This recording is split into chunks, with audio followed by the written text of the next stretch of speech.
Welcome, my friends, and good evening. I'm Steve Willis, co-founder of Hope Sheds Light. On behalf of my partners, Ron Rosetto and Arvo Prima, I welcome you to our Finding Hope for Life family support meeting. It's always a joy to see everybody. I love you guys, and thank you for joining us. And all of our Facebook friends, you guys are great too. You're hanging in there with us. So, was that walk amazing on Saturday? Yeah. You were all there, right? For those of our Facebook friends that weren't there, I think you can watch it. You can at least watch part of it, so you should, because that day was filled with joy and love and hope. And oh crap, I'm gonna cry, right?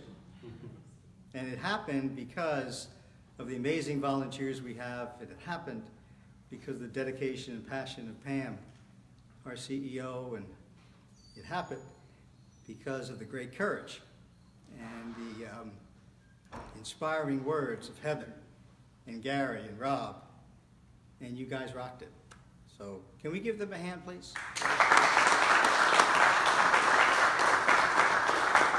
We haven't gotten the final totals of all the folks who were there, but there were a boatload. And next year will be more, I think. You know why? Because we're getting brave. And that's what we need to be. We need to be brave enough and open enough to talk about what's happening in our families and know, without question, that there's a safe place to be together. And it's through love, and it's through education, and it's through passion that we become better. That's what Hope Sheds Light is. For those of you who may be new, Hope is a nonprofit. It's a family-focused nonprofit agency. Our mission is to raise awareness and to educate individuals and families in the community about the impact of addiction by having the courage to share our personal experiences, by sharing our strength and wisdom, and by offering hope and resources that lead to the long-term recovery of the entire family. We want to remove the fear and stigma. It amazes me after all this time, it's still around. But we want to remove that by offering a safe and loving and hopeful environment that leads to that helps families heal and leads to the long-term health of the community. And we do that through these family support meetings. This particular meeting meets on the second and fourth Tuesday of every month in the beautiful Holy Cross Lutheran Church. Our other weekly meetings, the first and third, are presently held at our Hope Sheds Light office at 253 Chestnut Street, also in Toms River. I don't know if I'm supposed to say this, but I will anyway. Shortly, we're taking up more, we have more room now in our Hope office, which is going to be great. Though October-ish or thereabouts, the plan is to have all of these weekly meetings in the Hope office, and that will happen. We'll have enough room. And these meetings are open to anyone who's impacted by addiction. Our prayer is that by us sharing with you and you with us, you'll find the courage to change the way you think and feel about addiction and become healthier. The way this is set up, the first part of this meeting is an educational piece. We are blessed, truly, to have really talented people from the community, stars really, who come to talk to us about an aspect of prevention, treatment, and recovery.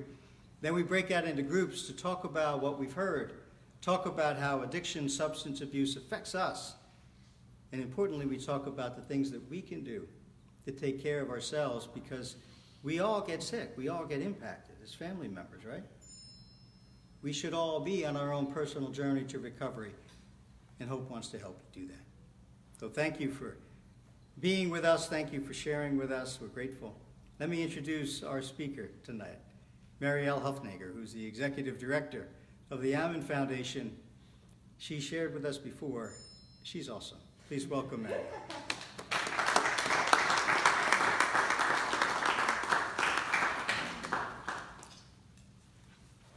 Am I in the right place? Okay. Not like here at the church tonight, like with the camera. Thank you, Steve. So my name is Mariel Hufnagel. Like Steve said, I'm the Executive Director of the Ammon Foundation, which is a foundation in North Jersey, Linden-based, and I'm really proud of what we do. We give scholarships to people in recovery from addiction so that they can pursue education. Really looking at, you guys probably have heard the words relapse prevention. I like to call it recovery enhancement, right? And if we look at how do we help somebody in recovery to build a life of purpose, worth, and meaning, right? And isn't that in its very essence the absolute greatest relapse prevention, right? And I think for too long, we have gotten sort of, Steve talked about stigma, and I'll take stigma even one step further. I think there's stigma about recovery and what recovery is and what recovery looks like too, right? Which I think in itself scares people or teeters them away from thinking that they should give recovery a shot, because we've painted this picture, I'm guilty of it also, that like recovery is small and boring and you have to humble yourself and get a mediocre job and live in a go to these 12-step meetings till the end of the time and just hold on to dear life not to drink or get high, and that it's going to be hard and that you're never going to amount to anything. And I'm living proof that that's not the case. And I'm not saying that life has to be perfect in order for someone to stay sober. That's not what I'm saying either, so don't mishear me or misunderstand me. But I think that there's sort of this old idea that in order for me to stay in recovery, I need to play it small, right? And I think that's part of the reason why I didn't want to get sober for a long time, right? I thought it was going to be boring and I was going to like bowl or knit for the rest of my life, and I'm not a very good bowler, and knitting is like not for people my age. I'm joking about it kind of, but I also think it's really serious, which is, going to caveat into, what Heather asked me to talk about, which is Recovery Month, which is really connected to highlighting recovery. And so I'm just going to tell you a little bit about myself, and I know I went on kind of a roundabout tangent there. I'll tell you a little bit about myself. I'm going to talk to you a little bit about Recovery Month. And all of that kind of connects to, in my opinion, highlighting, showcasing, and celebrating recovery, right? And whether you're in a 12-step fellowship or not, you probably have heard the idea of like attraction, right? That recovery should be attractive. And I don't think that's just for Alcoholics Anonymous or Narcotics Anonymous or Al-Anon, although obviously that is a component in those anonymous fellowships, right? That people get recovery, and once they find it, it becomes contagious because it's attractive, right? And what is it that's attractive? It's not necessarily like my svelte physique, right? What's attractive about recovery is that I get to become like vibrant and alive and excited about life, right? And that's attractive. And that's what I think people who live in recovery get to share with the world. And I think that's what Recovery Month is all about. And so to sort of get to the close of that long tangent I went on, right, is at the Ammon Foundation, which is, even though what we do is different than Hope Shed Light, it's very similar, right, in the idea that we're connecting people to the idea that addiction doesn't have to be a death sentence, right? And that by accessing recovery, people have an opportunity, and those of us who have found recovery, I believe, have an obligation to connect people with a much bigger idea than it's just about moderating my use or stopping problematic use or being abstinent from alcohol and drugs, which certainly is a component, right? Because if we're talking about recovery from addiction, we're talking about alcohol and drugs somewhere in there. But when we talk about recovery, if we don't talk about so much more than that, we're selling it short, right? And I know that that's very much and very deeply what Hope Sheds Light believes in. It's very much and very deeply what I believe in. And it's very much and very deeply what the Ammon Foundation believes in. So if you happen to be watching or in the audience and you're in recovery and thinking about going back to school, right? Thinking about how to build a career, how to level the playing field, maybe you have a criminal record, maybe you're feeling stuck in a dead-end job, maybe you always wanted to go back to school and then your addiction got in the way, please reach out to me, reach out to the Ammon Foundation, because going back to school can be really, really scary, and paying for it can be even scarier, right? And so please reach out to the Ammon Foundation. There are scholarships for people in recovery to go to school, and school is not limited to 2-year or 4-year college. That includes professional licensure, certificate, vocational or trade school, really looking at how do you get the education to build a career. And by building a career, you then will have the ability to access safe housing and adequate health care, right? Which you've potentially heard me speak about here. I consider those 4 things the pillars of recovery, and that's what the Ammon Foundation believes, is that as we surround the person in recovery with community, which Hope Sheds Light does so well, right? As we surround the person in recovery with community, we then enable them to take risks, to dream, and to build these lives worth living, right?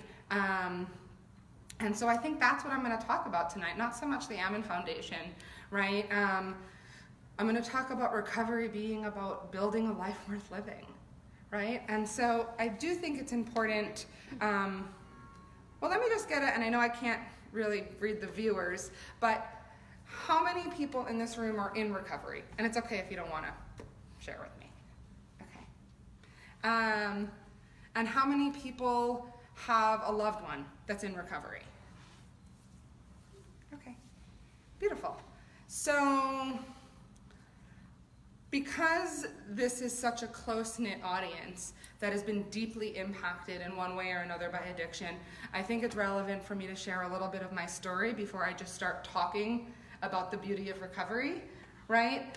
And so, so to paint sort of just a snapshot for you guys, I've been in recovery since May 2007.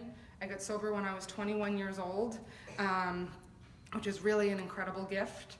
And I think it's worth sharing because I think we also paint these pictures about when people should get in recovery and how old they need to be and what addiction looks like, all going back to this idea of stigma, right? We have all of these old ideas about what addiction is, right? And oftentimes when I talk about my active use, right, I talk about, I don't really have any regrets, even though, and I'll share a little bit more about my story, there is some terrible things that I did and some tragic things that happened to me as a direct result of being in active addiction.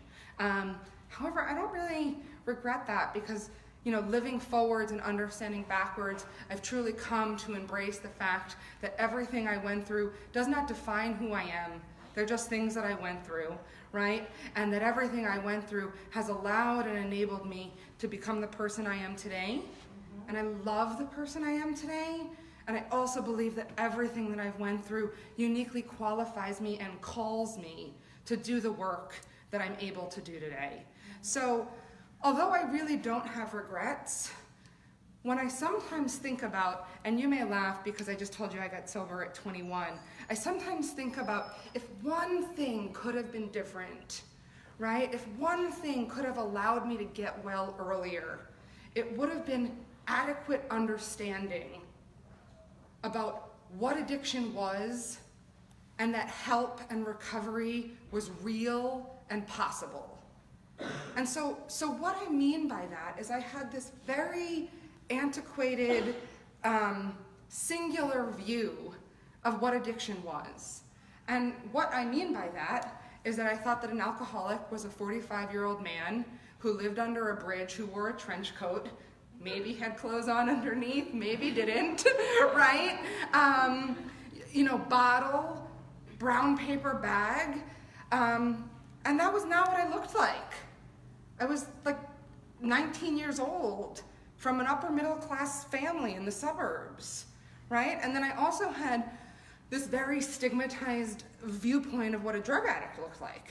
And it was, you know, impoverished, probably a person of color, you know, low socioeconomic status, criminal record, poor broken family, extreme trauma, which was also not what I looked like, right? And I'm ashamed to say that that was my perception of addiction, because I've come to understand that that's just not true. But my truth is that that's what I thought it looked like. So I was disconnected from identifying as someone who suffered from addiction or alcoholism, because I didn't look like what I thought it was supposed to look like, right? And I think that that's similar, not just for the person who suffers from the addiction, but also for the family.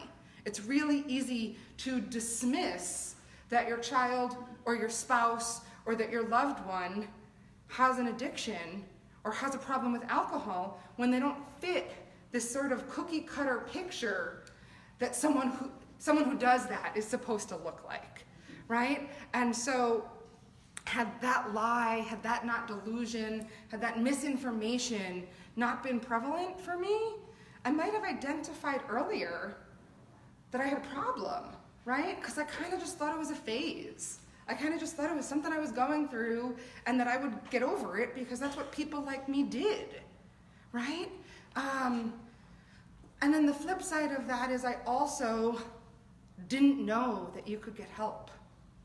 I didn't know that people got well. I thought that addiction was a death sentence. And I thought that was just, the cards I'd been dealt, right? I didn't know that you could go to therapy or detox or inpatient or outpatient. My story is not one where I've been in and out and in and out and in and out of all of these, institutions trying to get well. My story is that I just didn't know that there was any other options. I and my family was just not educated. And so I kind of just threw my hands up and resigned myself to the fact that, this is how I was going to live and die. And so when I think about if anything could have been different or should have been different or I wish it was different or anything that I regret, and I think that in turn fuels why I'm so passionate and invested in the work I do today, and you may say in your head, oh, but you got sober at 21 anyway, so what does it matter, right? Maybe I could have gotten sober at 19. Maybe I could have gotten sober at 18, right? Maybe I could have saved myself and my family from 4 years of wondering whether their daughter was alive or dead, right? Had I just known what addiction was, had I just known what I suffered from, and had I just known that help was available, right? So I think that the work that I do, the work that Hope Sheds Light does, and simply the work that each of you are doing, whether it's digitally or by being here tonight, having the braveness that Steve talked about, the courage to be willing to share openly, and the open-mindedness to maybe have some of your ideas challenged, right, surrounding addiction is really, really important. So you'll also probably think it's comical when I tell you a little bit about what the ages of 17 to 21 looked for me, because it should have been crystal clear that I suffered from an addiction, and it should have been crystal clear that I needed help. And the reason why I think that that's important, right, is one, I think it talks about how permeating some of these old ideas and potentially even some of these delusions are, and how deep denial can run, right? And then I also think, I think for this audience, it's important to really understand, and I don't know the depths of, each of your stories. I know some of you, personally, but I think there was a great deal of denial in my home, based on the fact that we were an upper middle class white family that lived in Westport, Connecticut, right? And this just didn't happen to families like ours, right? And unfortunately, still to this day, right, the way that the world receives you when you or a loved one is suffering from addiction is very, very different than the way the world receives you if you or a loved one are suffering from any other chronic, preventable, treatable illness, right? So if someone's diagnosed with cancer, if someone passes away from diabetes, right, people are making you casseroles, people are asking you how they can support you, people are swarming your home and rotating, helping you with your kids or your bills or whatever you need, right? If your husband has passed away from addiction, or if your child is in treatment, people are whispering behind your back. People are talking about what went wrong in the home. And as a result of that, people suffer in silence and in shame, right? And so connecting to what Recovery Month is about, which really is so much more than September, right? Really, it's about the work that Hope Sheds Light does, that this myriad of organizations and people do year-round, right? Is this idea of normalizing addiction as a public health issue, right? And celebrating and highlighting that people can get well. There's no guarantee that they will, but they can, right? And I love that, Hope Sheds Light is built on this idea of hope, right? Because hope is the greatest thing of all, right? And I'm absolutely of the belief that there is always hope, right? And, to connect that back to me, had you seen me walking on the street 13 years ago, what you would have seen was I don't know how old I am, was a 20-year-old girl, right, that was homeless, dirty, smelly, angry, with a $1,500 a day habit, and you would have crossed the street, you would have clutched your pocketbook, and you would have not made eye contact with me. Because that's where addiction brought me. Addiction brought me to this desperate, desolate place.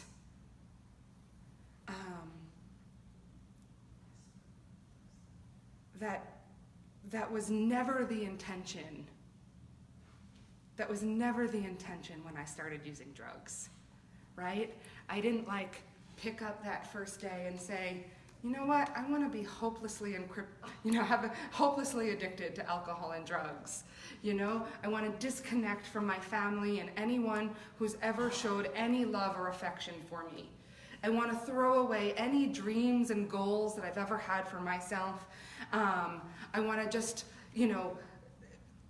decloak myself of any sort of dignity or worth. That's not how it's set out, right? It's set out completely harmlessly, right? And I'm of the belief that for me, there was untreated mental health stuff for years that had built up, and that using alcohol and drugs was some type of self-medication for me, which again goes back to this idea of lack of education, right? This stigma surrounding mental health and addiction. And potentially, had it been talked about in my elementary school, right? The same way we talk about the flu or breaking a bone or juvenile diabetes or mono or whatever else, right?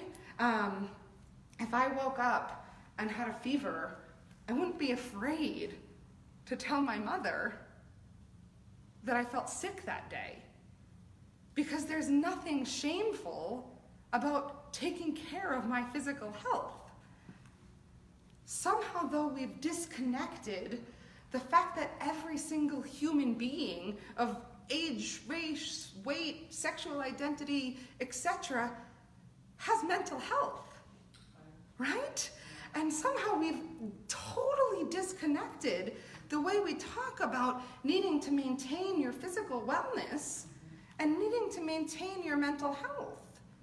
And so potentially, had that been a part of primary prevention for me, had that been a part of what my mom was sharing, and my mom did the best she could with what she had, but if we talked regularly about mental health, her mom didn't talk to her about mental health, right? If we talked about mental health in the home, maybe when I started feeling these depression and these anxiety and these, suicidal ideations and wanting to self-harm and getting active in an eating disorder, maybe all of that could have been prevented as well. And I don't mean that in a shaming way for any of my teachers, any of my family members. I mean it more like a shame on our society, right?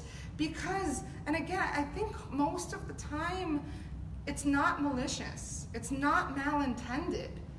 I think it's just what we've been taught and trained, and it's just the way it is. So we have these ideas that are so deeply, deeply ingrained in us that separate mental health from physical health. And without being scientific or medical at all, right? I understand that I have a brain just like I have a heart, just like I have a liver, just like I have a kidney, just like I have limbs, just etc. And so why do we treat the health of my brain, which is potentially second to the heart or connected to the heart, the most important thing going on inside of me, differently? Right? And I have some opinions about why we do that, and I think research is lacking, and that's a different Tuesday night talk though, right, Steve?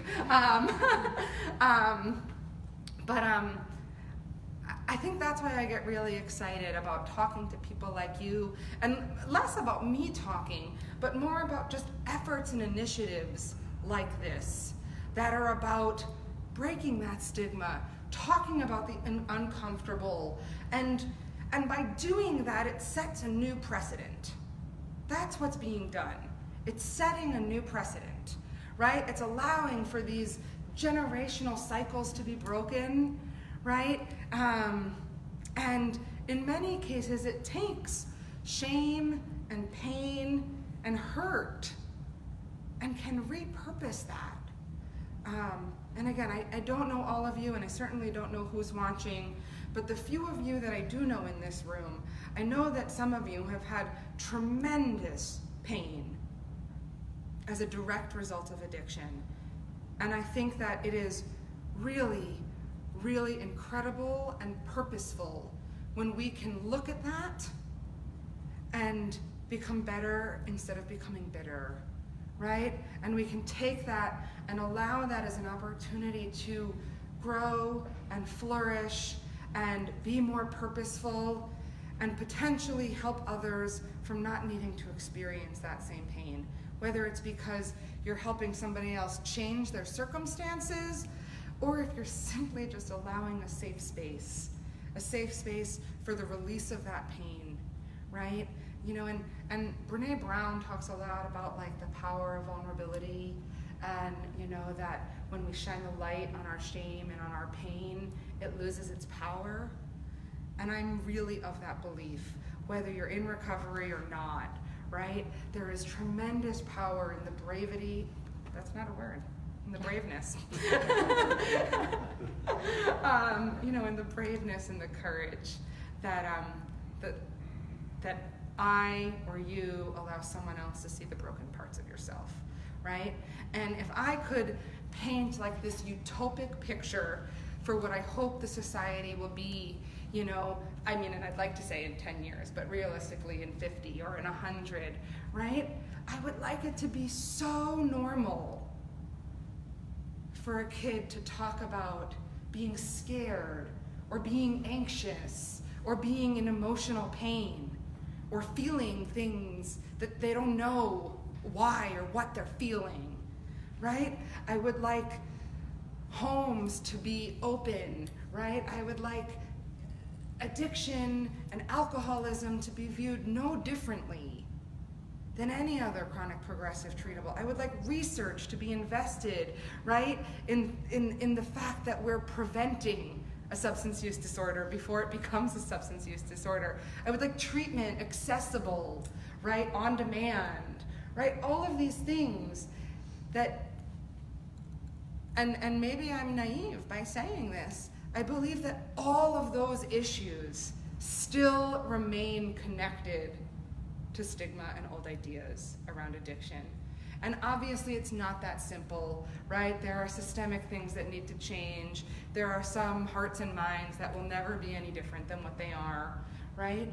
But I really believe that until we change the way that addiction is viewed and treated, we will continue to get what we've gotten, which is really, really unfortunate. And what the powerful or hopeful thing about that is that if that's really the problem, and I could be wrong, it's happened a couple times, if that's really the problem, Each of us has the power to change that, right? And it's beyond just coming here, right? Nor do I want to push you too hard out of your comfort zone, right? So I'm not saying that all of you tomorrow need to go on the Dr. Oz show or go meet with your senator or go picket in front of the White House, about more funding for addiction. That's not what I'm saying necessarily either. But I would challenge each of you to think about, how are you breaking the stigma that surrounds addiction, right? Who are you talking to about recovery? Who are you talking to about hope and help, being available? Who are you sharing your broken parts with, right? Making it safe for somebody else to share theirs, right? When you hear a comment that you know is just not true, right? When you hear people who suffer from addiction being referred to as junkies, right? Or lowlifes, are you saying something about it, or are you just letting the comment slide, right? And anyone who's heard me speak before knows that I don't speak without some sort of push and some sort of call to action, because I think too often we allow it to be somebody else's problem, right? Oh, well, Mariel over there, she's doing a lot about stigma, right? Or it's their responsibility. And I think that's part of the problem, right? If we look at any other, and I believe that addiction is a civil rights issue, if we look at any other, civil rights issue, whether it's women's suffrage, whether it's the LGBTQ movement, whether it is literally civil rights for Black people, right? Any other, or even AIDS or cancer, right? It's one thing for people who are directly impacted and in recovery to speak about it. It's one thing for professionals to speak about it. But when people who are on the outside, right? People who are on the outside are willing to stand up for the cause is when we begin to see movement, right? And so what I mean by that, right, is, and let's just look at women's suffrage, right? It was one thing when women were demanding rights for themselves, right? And it was powerful, and it was empowering, and it was an incredible movement. But when men started demanding equal rights for women was when the women's suffrage movement began to really take off. If you look at the LGBTQ movement, whether you agree with it or not, just historically and factually, if you look at it, people who identified as LGBTQ for a long time were screaming for their rights. But it wasn't until LGBTQ allies stepped into the movement that there began to be progress. The same thing with HIV, right? When HIV first came, and HIV and cancer are very similar actually, HIV was just more public. When HIV came out, people who were inflicted with HIV were screaming about it. But it wasn't until people who didn't have HIV, or people who didn't fit that mold, right? That mold of you were gay, you had unprotected sex, and you did it to yourself, right? Because that's what was said in hushed voices about HIV, right? It wasn't until Ryan White, right? A young boy who got HIV through a blood transfusion, right? Stood up and became an advocate for HIV. And then people who were friends and families and loved ones of people who had HIV or had died from HIV stood up, right? That the narrative around HIV began to change. And regardless of what your personal opinions about any of those things are, whether women should have rights, whether HIV is a disease, whether LGBTQ, people should have rights, that's neither here nor there. I just ask you to look at the trajectory of how those narratives changed and how those movements came alive. And it wasn't from the people who were directly impacted. They were the boots on the ground, and that's how it got started, but it was when the community got involved in the issue that real movement took place. And so that's what's happening here. That's what's happening with Hope Sheds Light. That's what you saw at your walk this weekend, right? This idea of people rallying around Addiction is a public health issue. Addiction is not discriminating. Addiction is not a moral failing. Hope and help and recovery is real, right? And that narrative becomes louder and louder and more prevalent. And until that narrative is louder than the narrative of, what did that family do wrong? Or, she could stop if she only tried hard enough. Or she must really not want it or not be willing, right? As long as that narrative is louder, unfortunately, we will continue to get the same amount of funding, have the same amount of beds. We will, see these overdose rates continue to skyrocket at an unprecedented level. And that's why, I give that extra push, because I really believe that the responsibility is on every single one of us. No matter how deeply or personally impacted you are, the responsibility is on every single one of us. That doesn't mean it looks the same for every single one of us, but every single one of us has a responsibility. And so what does that look like in Recovery Month? And what's the importance of Recovery Month? The importance of Recovery Month is it's one way to showcase and highlight recovery. And that's it, right?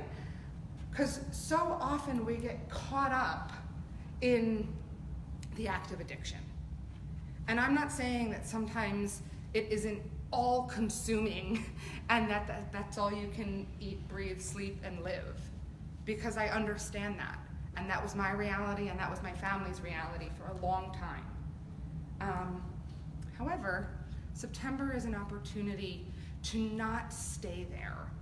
And whether it's because you're highlighting your personal recovery, the recovery of a loved one, or maybe you're highlighting the recovery of your family, that the process of recovery and healing that your family has been able to begin or undergo, which can be as transformative as someone's personal recovery, right? And whether that's after a loss, right? Being able to transform and heal, and maybe not fully, but really begin to embrace that grief process, right? And the recovery that comes with that. Or whether it's the recovery of your loved one has gotten into recovery and you've realized that addiction really is a family disease and that you were impacted and affected in this myriad of ways also, and you have your own healing to do, right? Or maybe your loved one has not gotten well, right? And maybe you've realized that you're as sick as the person you love, right? And maybe you've began to commit to some of your own health and wellness, right? And in spite of what's going on with your loved one, right? And those are the stories, and in my humble opinion, I think those are the stories we highlight all year long.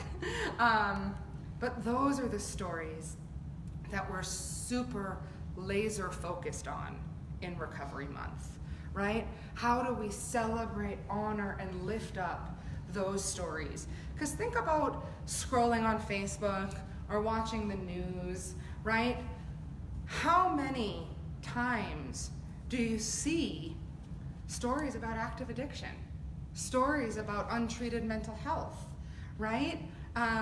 And that's another Tuesday night talk, right? About sort of how sex sells and how the narrative in the media, oftentimes is focused not just in addiction, but in general on sickness, right? But that's not what Recovery Month is about, right? And again, if we go back to this idea of shifting the narrative, right? Those are the stories that do it. So I think the walk, right? And I love that your walk is early in the month because it really sets the tone for you guys of how to celebrate this month, how to lift up people in recovery. And then I think about people like me, right? I think about people like me, 19 years old, frantic in a motel room, looking through the phone book because I wanted help, but I didn't know what help was, right? So I didn't even know to look up like addiction treatment, right? I was just like literally flipping through it, hoping something would stand out to me, right? However, maybe if I had heard Heather's story of recovery, right? Maybe if I'd, been invited to a Hope Sheds Light meeting, right? Maybe if I'd seen the reality of recovery, I would have known, right? I would have known. And I think that that's what Recovery Month is about. It's not only about celebrating hope and celebrating these stories, right? It's about changing the narrative to break stigma, but not just like worldwide stigma, like the stigma that oftentimes the family or the person who's suffering has, that forces the individual and the family to suffer in shame and in silence, to not ask for help, right? And Recovery Month and the braveness and the courage that goes around sharing our stories, whether they be personal, individual, family, friends, community, right? The braveness that comes with that really does carry this incredible message of hope. And I don't think there's any more apropos place or time than with Hope Sheds Light to talk about the gravitas that comes with sharing hope, right? Because you in this room, the founders of Hope Sheds Light, the staff at Hope Sheds Light, you have experienced the community of Toms River come alive. You've begun to experience this shift in your personal lives and in your community, which is directly connected to the work that is being done by this organization, which has empowered each of you to have the braveness to even come here tonight, right? To even log on to Facebook and be open to hearing somebody talk about a topic that is oftentimes scary and like, I just rather not deal with it. So when I mean there's nowhere else I'd rather be talking about this, I think each of you needs to also applaud yourselves, right? I think each of you need to take credit for in Toms River, in Ocean County, being ahead of the curve, right? Being ahead of the curve and really living in the essence that is Recovery Month, right? And the theme, so Recovery Month, for those of you who don't know, how's my time, Heather? Where am I?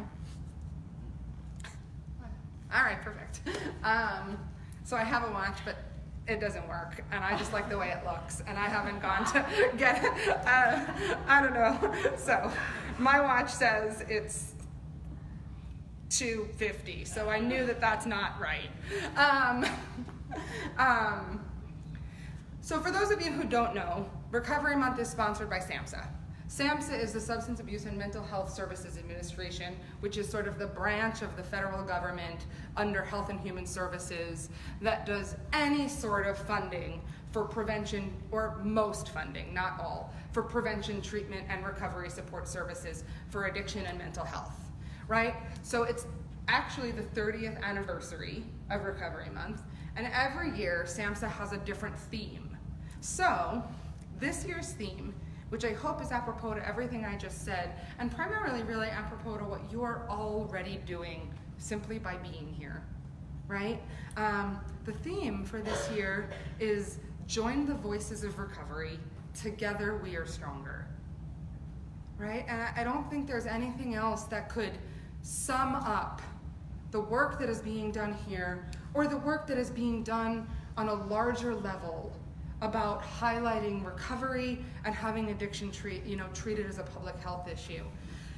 Because what I've learned individually and what I've seen Hope Shed Light experience from the outside in is that by joining together, you guys have each gotten stronger. People have entered recovery through coming to Hope Sheds Light. People have begun to process grief through Hope Sheds Light. People have been willing to talk about, identify, address, and own things that were unhealthy or toxic for them by coming to Hope Sheds Light. And people, potentially, most importantly, have felt supported and empowered and lifted up by having some sort of simpatico with another being that has been vulnerable and brave enough to share their broken pieces, right? And this idea of recovery needing to be perfect, right, is bullshit, right? Because that's just not what the human condition is, right? And so instead, what I would, but the flip side of that is this idea that recovery has to be gray and dingy and boring, right? And hard all the time is also bullshit, right? So what I hope can continue to be done in Hope Sheds Light, not just for National Recovery Month, but every day of the year, right, is that each of you have the braveness to share the broken parts of you, that each of you have hope, right? Have hope that recovery is possible and that healing is possible. And each of you have the courage to ask for that help for yourself and for your loved ones. And that really together, without being too kumbaya-y, because I'm not very kumbaya-y, is that together our voices are stronger. Together we can enable people to get well. Together, families, individuals, and communities can heal from the devastating impact of addiction. And together, what we have the power to do is limitless in regards to addiction and recovery. So thank you so much for having me. I hope that's what you wanted, Heather.